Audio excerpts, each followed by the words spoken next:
हाय, मैं हूँ अमृता और आज मैं जापानीज एनिमेटेड एक्शन मूवी लेके आई हूँ गैट्सो। ये एक साइफाई एक्शन एनिमे मूवी है।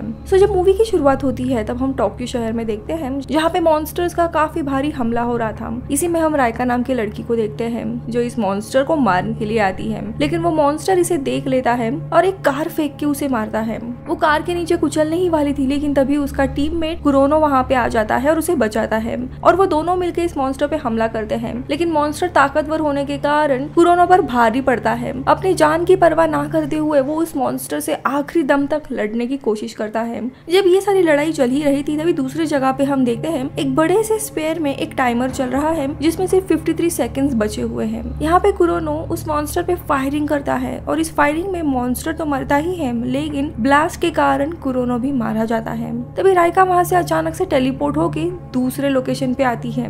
अब ये एग्जैक्टली क्या चल रहा है ये हमें आगे पता चलेगा। तो दूसरी जगह पे मसारू काटो नाम के एक लड़के को देखते हैं जो अपने छोटे भाई के लिए बर्थडे केक लेके जा रहा था। तभी स्टेशन पे उसकी नजर एक बुजुर्ग पे पड़ती है। एक आदमी उन बुजुर्ग को मार रहा था, इसलिए उन बुजुर्ग को वो बचाने के लिए जाता है, लेकिन वो हमलावर इसे भी मार देता है और मसारू उधर ही मर जाता है। लेकिन अगले ही पल में वो खुद को एक बंद रूम में पाता है। उसके साथ वहाँ पे और भी लोग कैद थे, जैसे की राइका जो मॉन्स्टर से लड़ रही थी, फिर सुजुकी, निशी और एक गुस्सेल आदमी रहता है। और यहीं पे वो ब्लैक स्पीयर था जिसे गैट्सो कहा गया है, वो एक्टिवेट हो जाता है और इनको इंस्ट्रक्शन देता है कि तुम्हारी पुरानी लाइफ अभी खत्म हो चुकी है, ये गेम की दुनिया है। उन्हें एक टास्क दिया जाएगा और उनके अगले टास्क में नुरारियन नाम के मॉन्स्टर्स के लीडर को उन्हें खत्म करना है और उनसे लड़ने के लिए इन्हें कई सारे एडवांस वेपन, एक बहुत ही अच्छा सूट दिया जाता है। जो गुस्सेल आदमी था वो सूट पहनने से मना करता है और काफी आर्ग्यूमेंट करने लगता है, तो निशी उसे सीधा मार देता है क्योंकि आगे जाके गेम में ये जरूर मुसीबत खड़ा कर देता।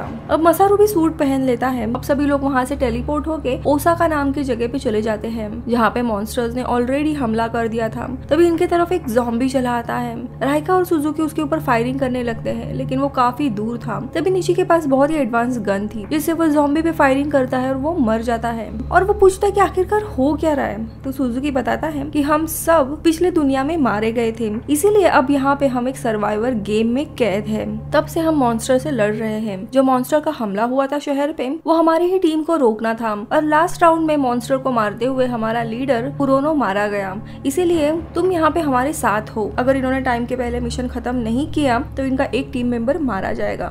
इसी दरम्यान और भी मॉन्स्टर्स इन्हें घेर लेते हैं और एक जायंट मॉन्स्टर इन्हें देख लेता है और सुजुकी और राइको उस मॉन्स्टर को उन्हें मारने की काफी कोशिश कर रहा था और वो सुजुकी और राइको इनको पकड़ लेता है और मसारू उनकी मदद करने के लिए जाता है, लेकिन वो इस गेम में नया था इसलिए ठीक से मदद कर नहीं पाता। कैसे तैसे सुजुकी और राइको खुद को छुड़ा लेते हैं, लेकिन तभी उस जायंट मॉन्स्टर का सर मसारू के ऊपर गिर जाता है, लेकिन उसका सूट एडवांस होने के कारण वो बच जाता है। तभी वहाँ पे इन्हीं की तरह एक दूसरी टीम आ जाती है जिसका नाम था ओसाकी। उनके पास इनसे भी ज्यादा भारी हथियार, ऑसम कार्स और बाइक्स थे, एक से बढ़कर एक एडवांस चीजें थी। ओसाका टीम इनकी हालत देख के काफी हंसने लगती है। तभी वहाँ पे जब मॉन्स्टर का हमला होता है तब एक ही मिनट में ओसाका टीम अपने एडवांस वेपन से उन सबको मार गिराती है। जहाँ पे मसारू की टीम स्ट्रगल कर रही थी वहीं पे इनकी टीम काफी एडवांस थी, लेकिन इस लड़ाई में ओसाका टीम के कुछ मेंबर्स भी मारे जाते हैं और तभी वो अपने असली वेपन्स निकालते हैं और उस मॉन्स्टर के टुकड़े टुकड़े कर देते हैं। ये देख मसारू हैरान हो जाता है और वो सुजुकी से पूछता है कि इनके पास इतने एडवांस और खतरनाक वेपन्स कैसे। तो सुजुकी बताते हैं जो भी इंसान दिया गया टास्क पूरा करता है तो उसे गेम के आखिरी में वापस उस रूम में लाया जाता है और उनके स्कोर बताए जाते हैं। जिसका स्कोर भी 100 होगा उसे 3 बोनस का ऑप्शन दिया जाता है। सबसे पहला ऑप्शन सुपर वेपन, जो इन्हीं की तरह सुपर वेपन सिलेक्ट कर सकता है। सेकेंड ऑप्शन अपने डेड टीममेट को वापस रिवाइव करना, या फिर तीसरा ऑप्शन ये सारी चीजें भूल के असली जिंदगी में वापस जाना। उन्हें याद भी नहीं रहेगा कि वो किसी गेम का हिस्सा थे। ओसाका टीम मेंबर्स ने से कई सारे पॉइंट्स जीते हैं, इसीलिए उन्हें एडवांस वेपन्स मिले हैं। तभी निशी अपने सूट की इनविजिबल टेक्नोलॉजी का यूज करके वहाँ से निकल जाता है। वो अकेले ही नुरारियन यानी उस मॉन्स्टर लीडर को मार के 100 पॉइंट स्कोर करना चाहता था। ये गेम असली दुनिया में एक जगह पे चल रहा था जहाँ पे काफी सारे सिविलियंस को वो मॉन्स्टर्स मार रहे थे। ये देख मसारू को उन लोगों की मदद करने जानी थी, लेकिन सुजुकी और राइका उसे रोकते हैं और कहते हैं कि हमें सिर्फ नुरारियन को ही मारना है, बेवजह मॉन्स्टर से लड़े तो हमारी जान जा सकती है। लेकिन मसारू के लिए ये सारी चीजें डरपोक लगती है और इनकी बातें पसंद नहीं आती, इसीलिए वो वहाँ से निकल ही रहा था। तभी सुजुकी उसे कहता है कि देखो तुम्हारा छोटा भाई है, तुम्हें उसके बारे में भी सोचना है, और कुछ कॉइन देते हुए उसे कहता है कि क्यों ना तुम अपने भाई से बात करो। वो फोन बूथ से अपने भाई को फोन लगाता है और उस बेचारे को पता भी नहीं था मैं उसका भाई मारा गया है। ये गेम असली दुनिया में ही चल रहा था, इसीलिए उसका भाई न्यूज पे भी इन मॉन्स्टर हमले के बारे में उसे पूछता है। तो मसारू अपने छोटे भाई को घर में ही रहने के लिए कहता है। ये सब कुछ दूर से वो मॉन्स्टर लीडर देख रहा था। यहाँ पे गेम की दुनिया में शहर में काफी हंगामा मच गया था, मॉन्स्टर पूरे शहर को बर्बाद कर रहा था। तो ओसाका टीम को भी सिविलियंस को बचाने में कोई इंटरेस्ट नहीं था, क्योंकि उन्हें बस अपना मेन टास्क कंप्लीट करना था। मसारू सिविलियंस को बचाने के लिए जाता है, लेकिन गोलियों का मॉन्स्टर पे कोई असर नहीं पड़ता, तो वो मॉन्स्टर को पंच मारता है, जिसे पहली बार उसे सूट के स्ट्रेंथ के बारे में पता लगता है और वो मॉन्स्टर के ऊपर हमला करने के लिए बहुत बड़ी लीप लेता है, लेकिन अपने अंदाजे से आगे चला जाता है। अब मॉन्स्टर उसे पकड़ लेता है और उसे जिंदा चबाने ही वाला था, लेकिन तभी वहाँ पे ओसाका टीम की एक मेंबर आ जाती है, अंजू, और वो मसारू को बचाती है मॉन्स्टर से।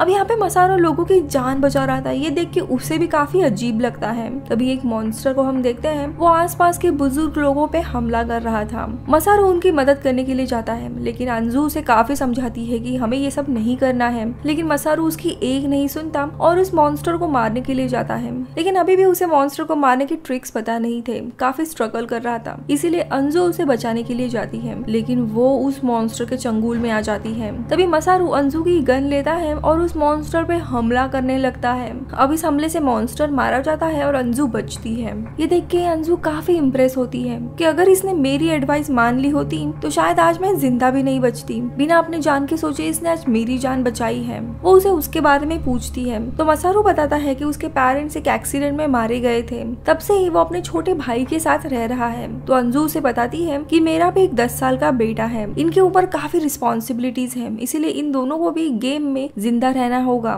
ताकि वापस असली दुनिया में जा सके। तभी वहाँ पे ओसाका टीम आती है। अंजू बताती है इनसे भी ज्यादा इलाइट एक और टीम है जिनके पास बहुत ही खतरनाक हथियार है, हाचिरो ओका। वो लोग 7 बार बोनस जीते हैं, लेकिन वो सिविलियन से मॉन्स्टर को मारने के लिए नहीं आते, कहीं पे छुपकर बैठे हुए हैं, क्योंकि उन्हें बस नुरारियन को ही मारना है। तो वहीं पे दूसरी तरफ हम राइका और सुजुकी को देखते हैं, जो छुपे हुए थे, गेम में सर्वाइव करने की कोशिश कर रहे थे। तभी एक बहुत ही बड़ा विशाल मॉन्स्टर समुद्र से बाहर आता है। अब वो मॉन्स्टर पूरे शहर को तबाह करने वाला था, बहुत ही बड़ा मॉन्स्टर था, और तभी उससे लड़ने के लिए हाचिरो ओका स्ट्रीम की एंट्री होती है। ट्रांसफॉर्मर की तरह ही उनके पास बहुत बड़ा सूट था और वो उस विशाल मॉन्स्टर के साथ लड़ने लगते हैं और शहर में 2 जायंट्स की लड़ाई शुरू होती है। राइका और सुजुकी इनकी लड़ाई देख ही रहे थे, तभी शहर की आर्मी इनके ऊपर हमला करने के लिए आती है, लेकिन मसारू आके उन्हें रोक लेता है।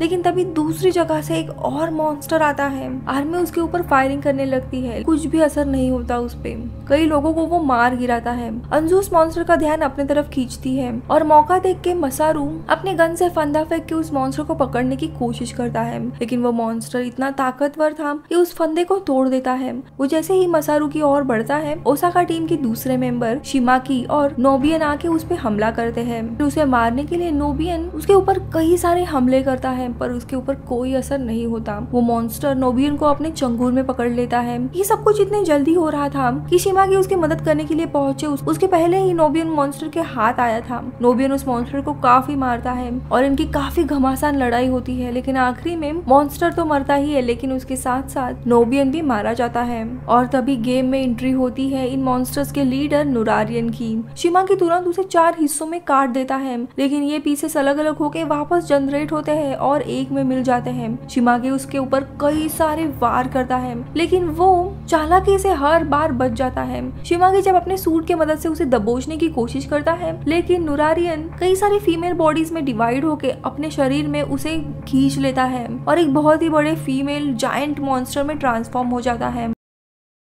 थोड़ी देर के बाद शिमागी का सर मसारू के सामने उगल देता है। मसारू और बाकी के प्लेयर्स उसके ऊपर हमला करने की कोशिश करते हैं, लेकिन सभी हमलों से वो बच जाता है। मसारू उस मॉन्स्टर के हाथ में आता है और वो उसे जिंदा ही चबाने वाला था, लेकिन तभी नूरारियन के ऊपर बहुत ही बड़ा हमला होता है और वो पूरा जमीन में पिस जाता है। ये हमला निशी ने किया था शिमागी के गन से, लेकिन नीचे बिखरा हुआ खून अचानक से उबलने लगता है और उसमें से एक अलग ही बड़ा सा मॉन्स्टर बाहर निकल आता है। यानी नूरारियन किसी भी मॉन्स्टर में बदल सकता था। अब ये देख निशी वहाँ से इनविजिबल होने लगता है, लेकिन नूरारियन तभी एक शॉक वेव जनरेट करता है और उसकी चपेट में आता है, जिसके कारण निशी का एक हाथ कट जाता है। ये देख मसारू सभी को लेकर समुद्र में कूद जाता है। शहर में दूसरी तरफ उन दो जायंट मॉन्स्टर की लड़ाई चल ही रही थी। वो मॉन्स्टर हजीरो पे भारी पड़ने लगता है, लेकिन तभी हजीरो एक छोटे रोबोट में बदल के उस मॉन्स्टर के सर पे हमला करता है, जिससे वो मारा जाता है। अब हजीरो नूरारियन को मारने के लिए आता है और अपनी प्लाज्मा गन यूज करके उसके चितड़े उड़ा देता है, लेकिन अभी भी नूरारियन मरा नहीं था। वो इंसानी रूप में वापस रीजनरेट होता है और एक बड़े से मॉन्स्टर में कन्वर्ट होता है। दोनों की भी काफी घमासान लड़ाई होती है, जिसपे हजीरो उस पे कई सारे अटैक करके उसे बीच में ही चीर देता है, लेकिन वो अभी भी मरा नहीं था। वो वापस जनरेट हो सकता था, लेकिन हजीरो खुद जख्मी हुआ था, इसीलिए वो वहाँ से भाग जाता है। अब मसारू आगे आता है और उस मॉन्स्टर को मारने जाता है, लेकिन तभी नूरारियन के शरीर से एक बॉम्ब निकलता है, जिसकी चपेट में आके वो मरने ही वाला था, लेकिन तभी बीच में सुजुकी आता है और वो उसकी जान बचाता है। तभी नूरारियन का फाइनल ट्रांसफॉर्मेशन हम देखते हैं। वो बहुत ही भयानक ट्रांसफॉर्मेशन था और वो हजीरो की तलाश में निकलता है। यहाँ पे मसारू, राइका और अंजू नूरारियन पे अटैक करने का एक प्लान बनाते हैं और अपनी अपनी पोजीशन लेते हैं। तभी वहाँ पे नूरारियन वापस आता है। उसके हाथ में हजीरो का सर था और वो मसारू को मारने के लिए जाता है, लेकिन वो उसका ध्यान बटाता है। तभी अंजू दूर से उसे स्नाइप करके उसका हाथ उखाड़ लेती है। वो और राइका अलग अलग एंगल से उसके ऊपर वार करने लगती है, तो नूरारियन भी उसके आई लेजर से उनको मारने की काफी कोशिश करता है। बहुत ही बड़ा धमाका हो जाता है और मसारू उस धमाके का शिकार बन जाता है। उसके दोनों भी पैर टूट जाते हैं। अब नूरारियन मसारू के पीछे था, वो उसे आगे आके मारने ही वाला था, लेकिन तभी अंजू उसके तरफ अटैक करते हुए बढ़ती है, लेकिन नूरारियन अपने बीम से उसके 2 टुकड़े कर देता है और अंजू मारी जाती है। तभी मसारू अंजू के पावरफुल गन से उसे चीर देता है। वो बार बार उसके ऊपर वार करने लगता है, जिसे आखिरी में नूरारियन को रिकवर होने के लिए टाइम मिलता ही नहीं है और वो मारा जाता है। अब मॉन्स्टर लीडर मारा गया है, इसीलिए गेम खत्म हो जाता है और ये सब लोग टेलीपोर्ट होके वापस आते हैं। राइका, सुजुकी, निशी और मसारू ही बचे हुए थे। स्कोर लिस्ट में मसारू को 100 पॉइंट्स मिले थे, लेकिन वो ये ऑप्शन नहीं चूज करता, वो अंजू को रिवाइव करता है। और दोस्तों यहाँ पे मेन प्लॉट रिवील होता है कि अब तक मसारू ने ये गेम पहले भी खेला था। वो इनका लीडर था और हर बार मरने पे 100 पॉइंट्स उसे मिलते थे और वो हमेशा अपने टीममेट को ही रिवाइव करता था, लेकिन लास्ट गेम में उसने वापस जाने का रास्ता चूज किया था, इसलिए वो अपने भाई के पास चला गया था, जहाँ पे दूसरों की मदद करते वक्त वो वापस मारा जाता है और वापस इस गेम में आ जाता है। तो दोस्तों ये थी मूवी गैट्सो, लेकिन इसकी जो एक बैक स्टोरी है वो इसके एनिमे में दी हुई है। इसकी बहुत ही बड़ी सीरीज है और इसी के ऊपर ये मूवी बनाई है। मूवी इसके एक्शन और VFX के लिए काफी फेमस है। आई होप आपको ये मूवी अच्छी लगी होगी। मैं मिलूंगी आपसे अगले वीडियो में, तब तक के लिए बाय बाय।